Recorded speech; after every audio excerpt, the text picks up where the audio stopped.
আমার দয়াল নবী মায়ার ছবি আর আসবে জগতে। আমার দয়াল নবী মায়ার ছবি আর আসবে জগতে। হাসর দিনে উম্মত বিনে, হাসর দিনে উম্মত বিনে যাইবে না নবী জান্নাতে। আমার দয়াল নবী মায়ার ছবি আর আসবে জগতে। রাসূলুল্লাহ সাল্লাল্লাহু আলাইহি ওয়াসাল্লাম এই বিরাট সম্পর্কে কঠোর সাবধান করে উচ্চারণ করেছে। সাবধান করে দিয়ে তার উম্মতদেরকে বলতেছে, সাবধান, তোমরা দ্বীনের মধ্যে নতুন কোনো কিছুর প্রত্যাবর্তন করিও না, দ্বীনের মধ্যে নতুন কোনো কিছু আবিষ্কার করিও না, দ্বীনের মধ্যে নতুন কোনো কিছু তোমরা ঢোকা দিও না। কেননা দ্বীনের মধ্যে প্রত্যেকটা আবিষ্কার, দ্বীনের মধ্যে প্রত্যেকটা নব আবিষ্কারই হচ্ছে বিদআত, আর প্রত্যেকটা বিদআতই হচ্ছে গোমরাহি। দ্বীনের মধ্যে প্রত্যেকটা নব উদ্ভাবন, নব আবিষ্কারই হচ্ছে বিদআত, আর প্রত্যেকটা বিদআতই হচ্ছে গোমরাহি। অনেক হাদিসে রাসূলুল্লাহ সাল্লাল্লাহু আলাইহি ওয়াসাল্লাম বলতেছেন, লা ইয়াকবালুল্লাহু লিসাহিবি বিদআত সাওমান ওয়ালা সালাতান ওয়ালা সাদকাতান ওয়ালা হাজ্জান ولا عمرة ولا جهادا ولا صرفا ولا عدلا يخرج من الإسلام كما تخرج الشعرة من العجين. রাসূলুল্লাহ সাল্লাল্লাহু আলাইহি ওয়াসাল্লাম বলেছেন, বিদআত ক্ষেত্রে নামাজ যে বিদআত করে, যে বিদআতের মধ্যে থেকে আসে বিদআতের কষ্ট, বিদআত ব্যক্তির নামাজ, বিদআত ব্যক্তির রোজা, হজ, যাকাত, ফরজ এবং নফল ইবাদত আল্লাহ সুবহানাহু ওয়া তাআলা কোনো কিছুই কবুল করেন না। আপনি একটা বিদআতি কাজের মধ্যে ঢুকে আছে, একটা মাত্র বিদআতি কাজ আপনি করেন, একটা বিদআত আপনার মাঝে আছে, এই একটা বিদআত করার জন্য আপনি নামাজ পড়তেছেন, রোজা রাখতেছেন, হজ করতেছেন, যাকাত দিতেছেন, জিহাদ করতেছেন, দান সদকা করতেছেন, এইগুলোর কোনো একটাও কোনো কাজে লাগবে না, আল্লাহ সুবহানাহু ওয়া তাআলা কবুল করবেন না। আপনি ওই একটা বিদআত করেন, একটা বিদআতের মধ্যে আপনি আছেন। এই জন্য অতএব এই বিদআতের মধ্যে ভুলেও কখনো যাওয়া যাবে না, এবং শুধু বিদআত করবেন না এখান থেকে শেষ হয়। বিদআতে কোনো কাজের মধ্যে তো নিজেকে থাকা যাবেই না। আবার যারা বিদআত করে, যারা বেদআতি, এদেরকে কোন প্রকার সম্মান প্রদর্শন করা যাবে না। বেদআতিদেরকে কোন প্রকার সম্মান প্রদর্শন করা যাবে না। রাসূলুল্লাহ সাল্লাল্লাহু আলাইহি ওয়াসাল্লাম বলেন, মান ওয়াকারা সাহিবা বিদআতিন ফাকাদ আ'ানা আলা আদামি ইসলাম। যে ব্যক্তি কোন বিদআতির প্রতি সম্মান প্রদর্শন করলো, সে ইসলাম ধ্বংসের কাজে সাহায্য করলো। বলেন আলহামদুলিল্লাহ। আপনি একজন বিদআতিকে সম্মান করলেন, তার মানে আপনি ইসলাম ধ্বংসের কাজে আপনি একটু সাহায্যের হাত বাড়াচ্ছেন। তাই বিদআতিদেরকে বিদআত তো করা যাবেই না, বিদআতিদের সাথে কোনো সম্পর্ক রাখা যাবে না, বিদআতিদেরকে কখনো কোনো প্রকার সম্মান প্রদর্শন করা যাবে না। বিদআতি ব্যক্তি যদিও কোনো অনেক বড় আলেম হয়, যদি অনেক বড় পীর হয়, অনেক বড় বুজুর্গ হয়, তাহলেও সম্মান করা যাবে না। যদি কোনো সাধারণ মানুষ বিদআতের মধ্যে লিপ্ত থাকে, তাহলে ওই সাধারণ মানুষকে সম্মান করা যাবে না। যে ব্যক্তি বিদআত করে সেটাই হোক, সে হচ্ছে আল্লাহ সুবহানাহু ওয়া তাআলার দুশমন, সেই নবী মুহাম্মদুর রাসূলুল্লাহ সাল্লাল্লাহু আলাইহি ওয়াসাল্লামের দুশমন, সে কোরআন অস্বীকারী, সে হাদিস অস্বীকারী, সে হচ্ছে কোরআনের বিরোধিতাকারী এবং হাদিসের বিরোধিতাকারী। এই জন্য ইমাম মালিক রাহমাতুল্লাহ আলাইহি বলেন, মান ইবতাদাআ ফিল ইসলাম বিদআতান ইয়ারাহা হাসানাতান ফাকাদ যাআমা আন্না মুহাম্মাদান সাল্লাল্লাহু আলাইহি ওয়াসাল্লাম قال الرسالة فإن الله سبحانه وتعالى يقول اليوم أكملت لكم دينكم كما لم يكن يومئذ دينا فلا يكون اليوم دينا। যে ব্যক্তি কোনো বিদআতের প্রচলন করলো বা কোনো বিদআতকে ভালো মনে করলো, সে যেন প্রকার থেকে সে যেন প্রকারান্তরে এই কথার ঘোষণা দিতেছে, এই কথার ঘোষণা দেয়, এই কথার ঘোষণা দিচ্ছে যে রাসূলুল্লাহ সাল্লাল্লাহু আলাইহি ওয়াসাল্লামকে আল্লাহ তাআলার পক্ষ থেকে যে আমানত দেওয়া হয়েছে, তিনি সেই আমানত উম্মতের মধ্যে পৌঁছাইতে খেয়াল করেছেন। যারা বলেন নাউযুবিল্লাহ। আপনাদের কি মনে হয় যে রাসূলুল্লাহ সাল্লাল্লাহু আলাইহি ওয়াসাল্লামকে আল্লাহ সুবহানাহু ওয়া তাআলা কোনো কিছু তার কাছে পাঠাইছেন যে এইটা উম্মতদেরকে জানা দাও, আর রাসূলুল্লাহ সাল্লাল্লাহু আলাইহি ওয়াসাল্লাম সেটা তার সাহাবীদেরকে তার উম্মতদেরকে জানায় না? এরকম কি মনে হয়? এটা কি হতে পারে? আল্লাহ সুবহানাহু ওয়া তাআলা কোরআন কারীমের মধ্যে কি বলেছেন? আল ইয়াউমা আকমালতু লাকুম দীনাকুম, আজকে আমি তোমাদের জন্য তোমাদের দিনকে, আল ইয়াউমা আজকে আমি আকমালতু পূর্ণ করে দিলাম, লাকুম তোমাদের জন্য, দীনাকুম তোমাদের দিনকে। আল ইয়াউমা আকমালতু লাকুম দীনাকুম, আজকে আমি তোমাদের জন্য তোমাদের দিনকে পরিপূর্ণ করে দিলাম, পূর্ণ করে দিলাম। এর বাইরে আর কোনো কিছুর কোনো প্রয়োজন আছে না? নাই। আল্লাহ তাআলা যা কিছু দরকার, যা কিছু দরকার, যা কিছু প্রয়োজন, সব কিছুই আল্লাহ সুবহানাহু ওয়া তাআলা দিয়ে দিয়েছেন। এরপর বলে দিয়েছেন আল ইয়াউমা আকমালতু লাকুম দীনাকুম, যা কিছু দরকার ছিল, যা কিছু প্রয়োজন ছিল, সব কিছুই আমি দিয়ে দিলাম তোমাদের দিনকে। আমাদের দিন কি? দিন আল ইসলাম। এই ইসলামকে, দিনকে, তোমাদের দিন ইসলামকে আমি পরিপূর্ণ করে দিলাম, সম্পূর্ণ করে দিলাম। তো আল্লাহ সুবহানাহু ওয়া তাআলা দিনকে সম্পূর্ণ করে দিয়েছেন, পরিপূর্ণ করে দিয়েছেন। এরপরেও আপনি দিনের মধ্যে নতুন নতুন আবিষ্কার করতেছেন, নতুন নতুন ইবাদত তৈরি করতেছেন, নতুন নতুন ইবাদতের তরিকা, নতুন নতুন নিয়ম তৈরি করতেছেন।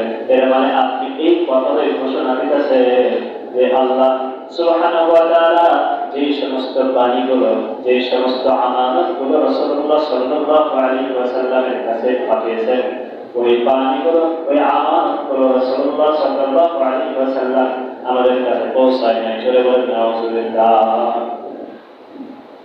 এটা কি হতে পারে? এটা কি সম্ভব? তবে বিদআত থেকে আমাদেরকে অবশ্যই সাবধান থাকতে হবে, সাবধানতা অবলম্বন করতে হবে।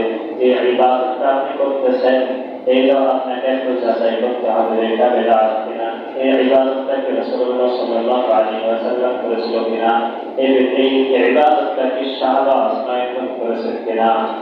আল্লামা শাফিঈ রাহমাতুল্লাহ আলাইহি এই যেসব কিতাবের মধ্যে দেখেন বিদআতের সাথে নামাজ, রোজা, হজ, যাকাত, যে কোনো ইবাদতই আপনি করেন না কেন, লক্ষ লক্ষ কোটি কোটি টাকা দান সদকা করেন না কেন, এইগুলো আল্লাহ সুবহানাহু ওয়া তাআলার দরবারে কবুল হবে না, কবুল হবে না, কবুল হবে না। এবং বিদআতের সঙ্গে যে ব্যক্তি যারা বিদআত করে আর যারা ওই বিদআতীদের সঙ্গে উঠা বসা করে, বিদআতীদের সঙ্গে সম্পর্ক রাখে, আল্লাহ সুবহানাহু ওয়া তাআলা তাদের উপর থেকে তার হেফাজতে উঠে দেন এবং তাদেরকে একা একা ছেড়ে দেন। এবং শুধু তাই নয়, বিদআতীরা এই রাসূলুল্লাহ সাল্লাল্লাহু আলাইহি ওয়াসাল্লাম কিয়ামতের দিন তার উম্মতদেরকে শাফাআত করে জান্নাতে নিয়ে যাবে। বিদআত যাদের মধ্যে থাকবে, এদেরকে যখন রাসূলুল্লাহ সাল্লাল্লাহু আলাইহি ওয়াসাল্লাম দেখবে, তখন বলবেন ফাসাফান ফাসাফান ফাসাফান। তারা রাসূলুল্লাহ সাল্লাল্লাহু আলাইহি ওয়াসাল্লামের কাছে যাবে, কাউসারের পানি পান করার জন্য যখন রাসূলুল্লাহ সাল্লাল্লাহু আলাইহি ওয়াসাল্লামের কাছে যাবেন, রাসূলুল্লাহ সাল্লাল্লাহু আলাইহি ওয়াসাল্লাম দেখে চিনতে পারবেন এটা আমার উম্মত, এটাকে দেখে আমার উম্মতের মতো দেখা যায়। কিন্তু ফেরেশতারা তাকে আর সামনে যাইতে দিবে না, ফেরেশতারা তাকে পাঠিয়ে দিবে। এরপর রাসূলুল্লাহ সাল্লাল্লাহু আলাইহি ওয়াসাল্লাম বলবেন, কি ব্যাপার, এটাকে দেখে তো আমার উম্মতের মতো দেখা যায়, এটাকে আসতে দেন না কেন? ফেরেশতারা বলবে, হ্যাঁ এটা তো আপনার উম্মত, ঠিক আছে, কিন্তু আপনি মারা যাওয়ার পর এরা দিনের মধ্যে নতুন নতুন নতুন নতুন ইবাদত নতুন নতুন ইবাদতের পন্থা তৈরি করেছিল, বিদআত তৈরি করেছিল। এরপর রাসূলুল্লাহ সাল্লাল্লাহু আলাইহি ওয়াসাল্লাম বললেন, এই ব্যাপার ঠিক আছে, তোমরা যাও, তোমাদের কোনো প্রয়োজন নাই, এই হাউজে কাউসারের পানি তোমাদের জন্য না। অতএব এই বিদআতের ব্যাপারে আমাদেরকে খুবই সতর্কতার সাথে চলতে হবে, খুবই সতর্ক থাকতে হবে। খবরদার যেন ইবাদতের মধ্যে বিদআত হইতে না যায়। অতএব আজকে কয়েকটি বিদআত সম্পর্কে আপনাদের মাঝে আলোচনা করার চেষ্টা করেছি, আল্লাহ সুবহানাহু ওয়া তাআলা তৌফিক দান করেন। কয়েকটি বিদআত আপনাদের সামনে বলবো বলে সুন্দর করে বিভিন্ন রকম কিতাবাদি থেকে কোরআন হাদিস থেকে কয়েকটি বিদআতের কথা দেখে নিয়ে আসছি, যেগুলো বাংলাদেশে প্রচলিত, যেগুলো আমার আপনার অঞ্চলে প্রচলিত। তাদের মনোযোগ দিয়ে শোনা লাগে, মনোযোগ দিয়ে না শুনলে একটু বলবেন, একটু ঘুম পাবেন, একটু শুনবেন, ওই বাইরে গিয়ে আপনারাই তখন সমালোচনা করবেন, হ্যাঁ এই কথা বলছে। অতএব খবরটা যারা ঘুম পাচ্ছেন একটু সাবধান। এক নম্বর বিদআত, এই সামনের দিকের মানুষ করা বলতেছে,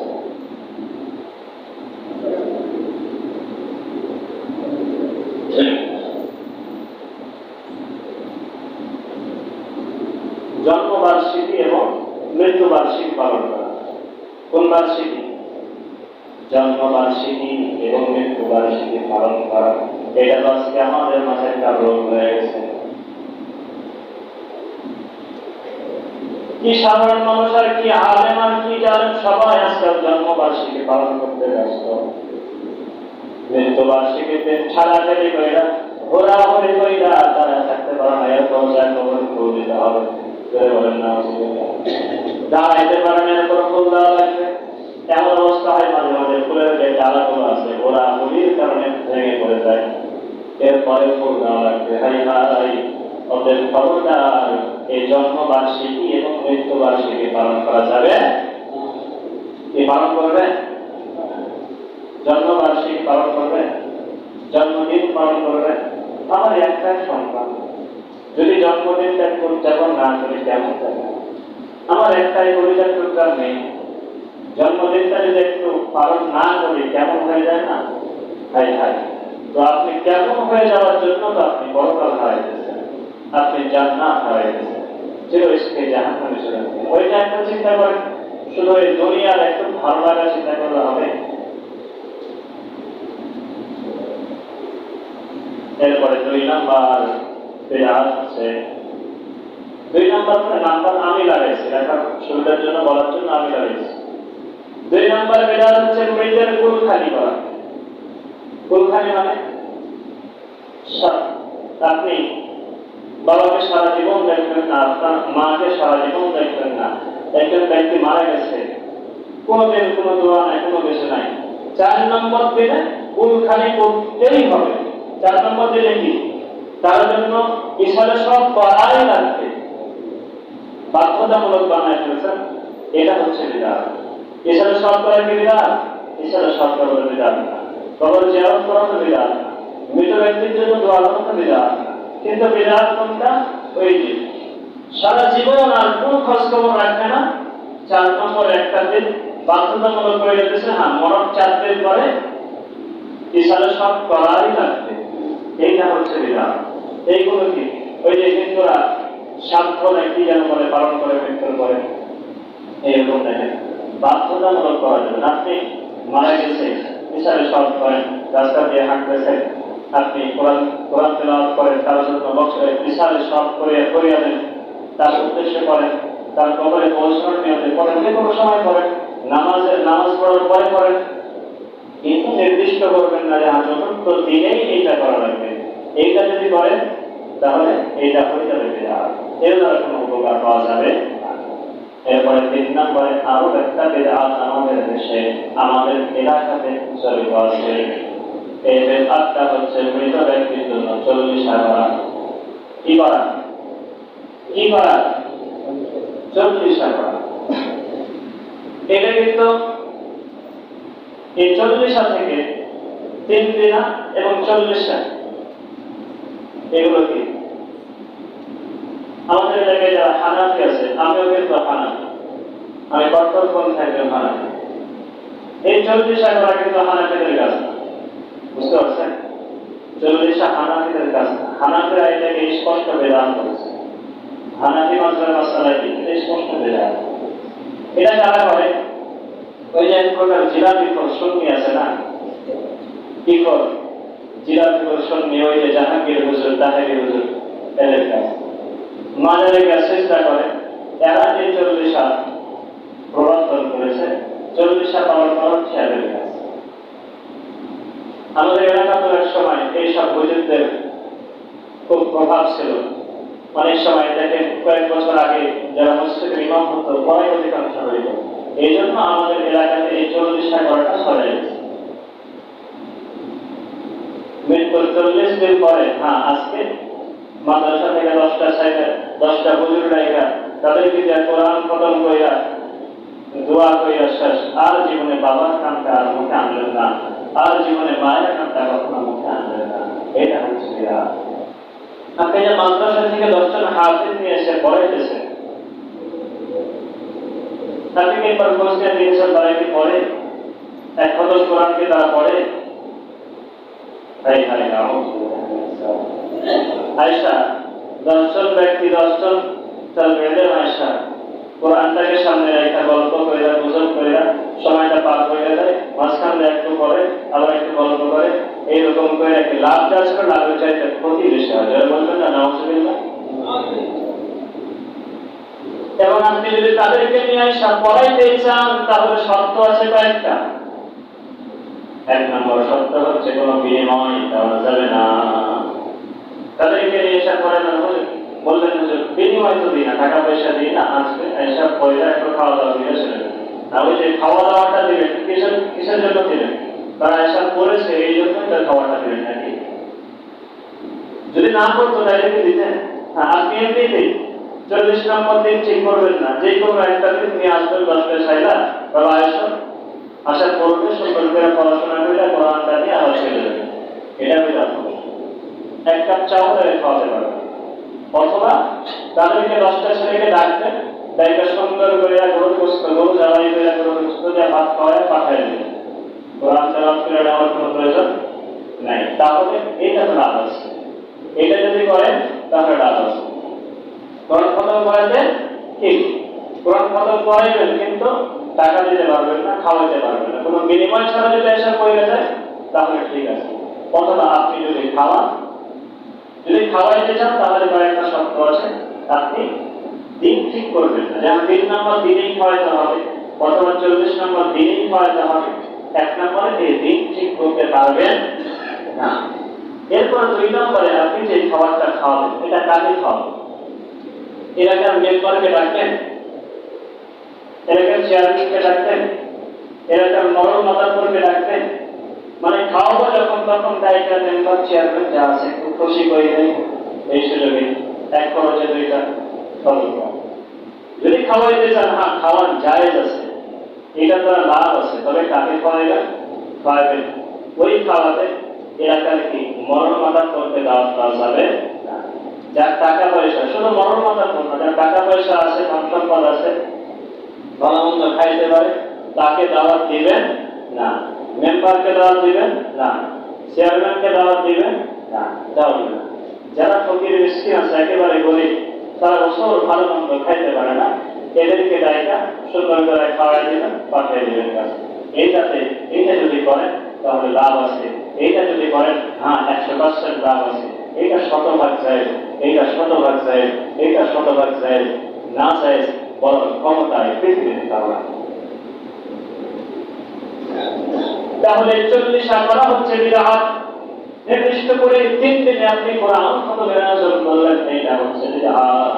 বাবার জন্য, বাবা মারা গেছে, মা মারা গেছে, আপনি ওই 10টা জায়গাটাইতে কোরআন খতম করার কি দরকার? আপনি নিজেই কোরআন কারিম খতম করে বাবার জন্য ইশার সব করে যাবেন। কোরআন খতম করতে পারবেন না, আপনার সেই রকম সাধ্য নাই, কোরআন পড়া তো জীবনে শিখেন নাই। আপনি সূরাতুল ফাতিহা পাঠ করা শিখেছেন, আপনি সূরাতুল ইখলাস পাঠ করা শিখেছেন, আপনি সূরাতুন নাস তেলাওয়াত করা শিখেছেন। এইগুলো নিজে নিজে করেন, যে কোনো সময় করেন, অথবা নামাজ পড়ার পরে যখন একটু পাক পবিত্র থাকেন। কোরআন পড়ার জন্য এমনিটি যখন পড়বেন তখন পাক পবিত্র, মানে ওযু করা বাধ্যতামূলক না, যখন কোরআন নিয়ে পড়বেন তখন ওযু করতে হবে। আপনি যে কোনো সময় কাজ করতেছেন, কাজের ফাঁকে সূরাতুল ইখলাস 3 বার করেন, অথবা সূরাতুল ফাতিহা 3 বার করেন, অথবা একবারই করেন। বইয়া আপনি বইয়া দেন, আল্লাহ এই সূরাতুল ফাতিহা যে একবার পাঠ করলাম, তেলাওয়াত করলাম, এর সবটুকু আপনি আমার মৃত বাবার কবরে পৌঁছায় দেন। অথবা মুখে বলাও লাগবে না, আপনি মনে মনে নিয়াত করেন যে আমি সূরাতুল ফাতিহা তেলাওয়াত করতেছি, এই তেলাওয়াত করতেছি আমার বাবার জন্য, এর সওয়াবটা যেন আমার বাবার কবরে চলে যায়। আপনার মনের খবর জানে কে?